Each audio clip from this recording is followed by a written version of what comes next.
ಇಲ್ಲ ಅವರಿಗೆ ಅದೇ ಹೇಳ್ತೀನಿ, ನಾಗೇಂದ್ರ ವಿಷಯದಲ್ಲಿ ಅವರಿಗೆ ಸ್ಪಷ್ಟೀಕರಣ ಸರ್ಕಾರ ಕೊಡಬಾರ್ದು ಅಂತ ನಾವು ತಲೆಯಲ್ಲಿದೆ. ನಾನು ವೈಯಕ್ತಿಕವಾಗಿ ನಾಗೇಂದ್ರನ ಡಿಫೆಂಡ್ ಮಾಡ್ಕೊಳ್ತಾ ಇಲ್ಲ. ನಾಗೇಂದ್ರ ಅಲಿಗೇಷನ್ಸ್ ಬಂದಾಗ ರಾಜೀನಾಮೆ ಮಾಡಿರ್ತಕ್ಕಂಥ ಜಗತ್ ಜಾಹಿರಿದೆ. ಅದಾದ ನಂತರ ಎಲ್ಲ ಏಜೆನ್ಸಿಗಳು ಇನ್ವೆಸ್ಟಿಗೇಷನ್ ಮಾಡಿದೆ. ಇವತ್ತುವರೆಗೆ ಯಾವುದೋ ಒಂದು ಇನ್ವೆಸ್ಟಿಗೇಷನ್ ಏಜೆನ್ಸಿ ಕರೆಕ್ಟಾಗಿ ಪ್ರೂಫ್ ಆಗಿ ತೋರಿಸಿದ ನಾಗೇಂದ್ರ ಈ ರೀತಿ ಲೆಟರ್ ಬರೆದಿದ್ರು, ಈ ಥರ ಅಕೌಂಟಿಗೆ ಟ್ರಾನ್ಸ್ಫರ್ ಮಾಡಂತ ಬರೆದಿರ್ತಕ್ಕಂಥದ್ದು ನನಗೆ ಮಾಹಿತಿ ಇಲ್ಲ. ನಾನು ಯಾವ್ದು ಜಸ್ಟಿಫಿಕೇಶನ್ ಕೊಡ್ತಾ ಇಲ್ಲ, ಬಟ್ ನನಗಿರ್ತಕ್ಕಂಥ ಒಂದು ಕಾಮನ್ ಸೆನ್ಸಲ್ಲಿ ನಾನು ಪ್ರಶ್ನೆಯನ್ನು ಕೇಳ್ತಾ ಇದ್ದೀನಿ. ಯಾವುದೇ ಒಂದು ಬ್ಯಾಂಕ್ ಟ್ರಾನ್ಸ್ಫರ್ ಮಾಡಬೇಕಂದ್ರೆ ಅದಕ್ಕಾದಂಥ ಪ್ರೋಟೋಕಾಲ್ ಇದೆ. ಇವತ್ತುವರೆಗೆ ಭಾರತ ದೇಶದಲ್ಲಿ ಸುಮಾರು 67,000 ಕೋಟಿ ಇದೇ ರೀತಿಯಾದಂಥ ಬ್ಯಾಂಕ್ನಲ್ಲಿ ಫ್ರಾಡ್ ಆಗಿದೆ. 67,000 crores, 67,000 ಕೋಟಿ ನ್ಯಾಷನಲೈಸ್ ಬ್ಯಾಂಕ್ನಲ್ಲಿ ಈ ರೀತಿ ಫ್ರಾಡ್ ಆಗಿದೆ. ಯಾರು ರೆಸ್ಪಾನ್ಸಿಬಲ್ ಮಾಡ್ತೀರಿ ನೀವು? ಫೈನಾನ್ಸ್ ಮಿನಿಸ್ಟ್ರಿ ಕೇಳ್ತಾರೆ ರಾಜೀನಾಮೆ? ಫೈನಾನ್ಸ್ ಮಿನಿಸ್ಟ್ರಿ ಕೇಳ್ತಾರೆ ರಾಜೀನಾಮೆ? ಅದಕ್ಕೆ ಕೇಳ್ತಿರ್ತಕ್ಕಂಥದ್ದು ಫ್ರಾಡ್ ಆಗಿರ್ತಕ್ಕಂಥ ಅಂತ ಯಾವುದಿದೆ, ಯಾರು ಮೇನ್ ಫ್ರಾಡ್ ಮಾಡಿದ್ರೆ ಅದ್ರ ಬಗ್ಗೆ ಚರ್ಚೆ ಮಾಡ್ಲಿಕ್ಕೆ ಒಂದು ಅವಕಾಶ ಕೊಡ್ಬೇಕಂಬದ್ ಬಿಟ್ರೆ ನಾವು ಯಾರಿಗೆ ಬ್ಲೇಮ್ ಗೇಮ್ ಮಾಡ್ತಲ್ಲ, ಯಾರಿಗೆ ಡಿಫೆಂಡ್ ಮಾಡ್ತಲ್ಲ. Still I am very clear. ನನಗಿರ್ತಕ್ಕಂಥ ಸ್ವಲ್ಪ ಬಿಸ್ನೆಸ್ ನಾಲೆಜ್ನಲ್ಲಿ ಈ ರೀತಿಯಾದಂಥ ಟ್ರಾನ್ಸ್ಫರ್ ಆಗ್ಬೇಕಂದ್ರೆ ಬ್ಯಾಂಕ್ನಲ್ಲಿ ಇರ್ತಕ್ಕಂಥ ಆಫೀಸರ್ಸ್ಗಳು ಕಲ್ಯೂಡ್ ಆಗ್ಲಾರಂಗೆ, ಇನ್ವಾಲ್ವ್ ಆಗ್ಲಾರಂಗೆ ಮಾಡೋಕ್ಕಾಗ. ನಾನೊಬ್ಬ ಬೋರ್ಡ್ ಚೇರ್ಮನ್ ಇದ್ದೀನಿ. ಸುಮಾರು ಕನ್ಸ್ಟ್ರಕ್ಷನ್ ಮೂಲ 10,000 ಕೋಟಿ ಇದೆ. ನಾನು ಬ್ಯಾಂಕ್ ಮ್ಯಾನೇಜರ್ ಫೋನ್ ಮಾಡಿ ನಿಮ್ಮ ಅಕೌಂಟಿಗೆ transfer ಮಾಡೋದ್ರೆ ಮಾಡ್ಬಿಡ್ತಾನೆ bank manager?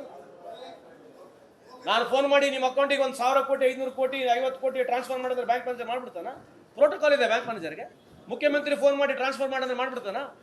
Nirmala Sitharaman ಅವರು ಫೋನ್ ಮಾಡಿ ನ್ಯಾಷನಲೈಸ್ ಬ್ಯಾಂಕಿಗೆ ದುಡ್ಡು ಟ್ರಾನ್ಸ್ಫರ್ ಮಾಡಿದ್ರೆ ಮಾಡ್ಬಿಡ್ತಾರ? ಅದೇ ಹೇಳ್ತಿದ್ದಲ್ಲ, ಕೇಂದ್ರ ಸರ್ಕಾರದಲ್ಲಿ ಇವತ್ತು ಸುಮಾರು ನ್ಯಾಷನಲೈಸ್ ಬ್ಯಾಂಕಲ್ಲಿ 67,000 ಕೋಟಿ ಇದೇ ರೀತಿಯಾದ ಫ್ರಾಡ್ ಇದೆ. Can we blame Nirmala Sitharaman madam for it? No. So ಹಂಗಾಗಿ ಈ ವಿಷಯದಲ್ಲಿ ಒಂದು ಅವಕಾಶ ಅವರು ಕೊಡಬೇಕು. ನಾವು ಮಾತಾಡ್ಲಿಕ್ಕೆ ಅವಕಾಶ ಕೊಟ್ಟರೆ ನಾವು ಮಾತಾಡ್ತೀವಿ ಅಂತ ಈ ಸಂದರ್ಭಗಳಿಗೆ.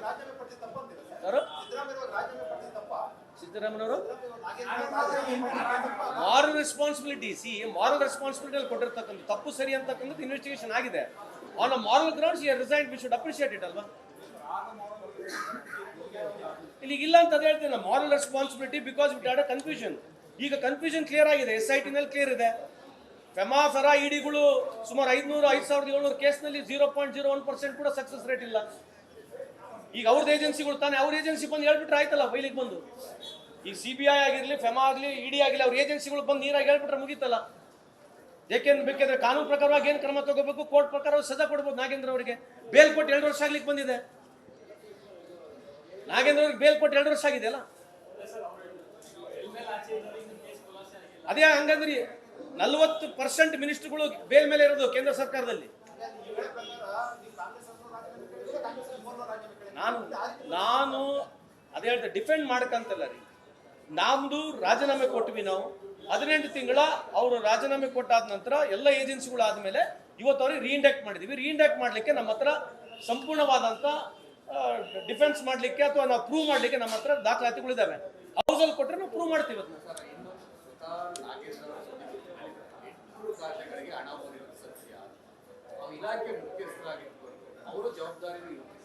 ಅದೇ ಹೇಳ್ತಿರೋದು, ಖಾತೆಗೆ ಹೋಗ್ಲಿಕ್ಕೆ ಡೈರೆಕ್ಷನ್ ಕೊಡೋರು ಯಾರು? ಯೂಶಲಿ ಏನಾಗುತ್ತೆ, ಒಂದು ಯಾವುದೇ ಬೆನಿಫಿಷಿಯರಿ ಲಿಸ್ಟ್ ನಾವು ಸರ್ಕಾರಕ್ಕೆ ಕಳಿಸ್ತೀವಿ, DBT ಆಗ್ಬೇಕು.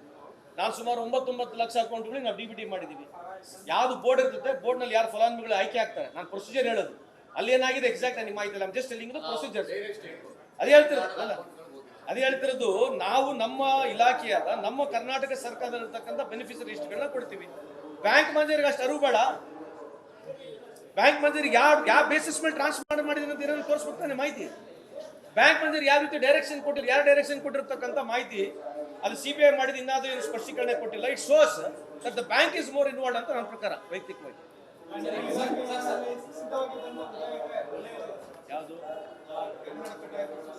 ತರ್ತೀವಿ ನೆಕ್ಸ್ಟ್ ಸನ್ಮಾನ್ಯ ಮುಖ್ಯಮಂತ್ರಿಯವರ ಜೊತೆಗೆ ಕ್ಯಾಬಿನೆಟ್ ಸಚಿವರ ಜೊತೆ ಮಾತನಾಡಿ ತರ್ತೀವಿ.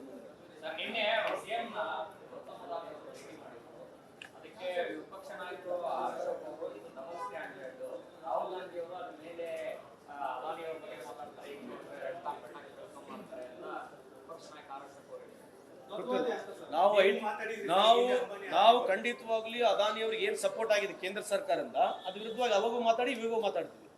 ಅದಾನಿಯವರಿಗೆ ಸಿಕ್ಕಿರ್ತಕ್ಕಂಥ ಬೆನಿಫಿಟ್ ಈ ದೇಶದಲ್ಲಿ ಮುಂದೆ ಬರ್ತಕ್ಕಂಥ ದಿನಗಳಲ್ಲಿ ಬರ್ದಿಟ್ಟುಗಳೇ ಮೈದಾ ಹಿಟ್ಟು ನಿಮ್ಮ ಮನೆಗೆ ಅವರೇ ಕೊಡ್ತಾರೆ, ಚಕ್ಲಿ ಹಿಟ್ಟು ಅವರೇ ಕೊಡ್ತಾರೆ. ಆ ಲೆವೆಲ್ಗೆ ಬರುತ್ತಿದ್ದು. ಯಾಕಂದ್ರೆ ಇಲ್ಲಿವರೆಗೆ ಅದೇ ಮಾಡ್ತಾರೆ. ಅಲ್ಲೇ ನಾನು ಇಲ್ಲ ಅಂತ ಹೇಳ್ತಾನೆ ಇಲ್ಲ. ಒಂದು ಆಕ್ಟಿವ್ ಪಾರ್ಟಿಸಿಪೇಟ್ ಮಾಡಿ ನೀವು ನಿಮ್ಮ ಮೆರಿಟ್ನಲ್ಲಿ ಗೆಲ್ಲೋದು. ಒಂದು ಟೆಂಡರ್ ಓಪನ್ ಟೆಂಡರ್ ಯಾರನ್ನ ಪಾರ್ಟಿಸಿಪೇಟ್ ಮಾಡೋದು ನಾನು ಡಿಫೆಂಡ್ ಮಾಡ್ತಾ ಇಲ್ಲ ಅವರಿಗೆ. ಬಟ್ ಅವ್ರಿಗೆ ಸಿಗ್ತಕ್ಕಂಥ ಕಾಂಟ್ರಾಕ್ಟ್ಗಳು ಯಾವ ಬೇಸಿಸ್ ಮೇಲೆ ಸಿಕ್ಕಿದೆ ಅಂತ ಬೇಕಾದ್ರೆ ಒಂದು ಟೈಮ್ ಕೂತ್ಕೊಂಡು ಚರ್ಚೆ ಮಾಡೋಣ. 6 ವರ್ಷಕ್ಕೆ ಮುಗಿಸ್ಬಿಡ್ತೀನಿ. ಗ್ಲೋಬಲ್ ಟೆಂಡರ್ ಯಾರನ್ನ ಪಾರ್ಟಿಸಿಪೇಟ್ ಮಾಡೋದು ಆಯ್ತಾ? ಪ್ರಿಫರೆನ್ಷಿಯಲ್ ಕಾಂಟ್ರಾಕ್ಟ್ಸ್ ಅಂತ ಹೇಳ್ತೀವಿ.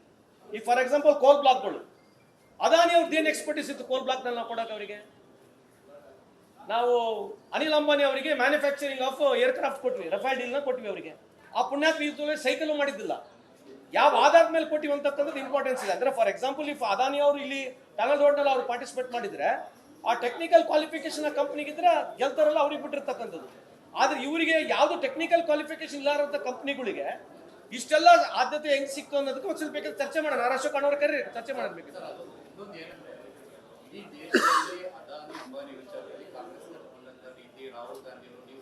ನಾವಂತೂ ಅದಕ್ಕೆ ಇನ್ನಾದ ವಿರುದ್ಧನೇ ಇದೀವಿ ಅಂತ. ಅದಾನಿ ನಿಮ್ಮ ಪಕ್ಷದ ಮುಖ್ಯಮಂತ್ರಿ, ಅದರಲ್ಲೂ ಕೂಡ ರಾಜ್ಯದ ಮುಖ್ಯಮಂತ್ರಿ ಮನೆಗೆ ಹೋಗಿ ಬರ್ತಾರೆ ಅಂದ್ರೆ ಇದನ್ನ ಅದಾನಿ ಜಾಣತನ ಬುದ್ಧಿವಂತಿಕೆ ಅಂತ ಅನ್ಬೇಕು ಅಥವಾ ಅವರು ಪ್ಯೂರ್ ಬಿಸ್ನೆಸ್ ಮ್ಯಾನ್ ಇದ್ದಾರೆ. ಮುಖ್ಯಮಂತ್ರಿ ಟೈಮ್ ಕೇಳಿರ್ತಾರೆ, ಮುಖ್ಯಮಂತ್ರಿ ಹೋಗಿ ಭೇಟಿ ಆಗಿರ್ಬೋದು. ಆದ್ರೆ ಅದಾನಿ ಅವರು ಇಲ್ಲಿವರೆಗೆ ಡೀಲಿಂಗ್ ಮಾಡಿರ್ತಕ್ಕಂಥದ್ದು, ಈ ದೇಶ ಲೂಟಿ ಮಾಡಿರ್ತಕ್ಕಂಥದ್ದಲ್ಲಿ ಅದಾನಿ ಅವರು ಅಂಬಾನಿ ಅವರು ಮೊದಲೇ ಸ್ಥಾನದಲ್ಲಿ ಇದ್ದಾರೆ ಅಂತ ಕೂಡ ಹೇಳಿ ಬಯಸ್ತೀನಿ. ಅದಕ್ಕೆ ಡೌಟ್ ಇಲ್ಲ.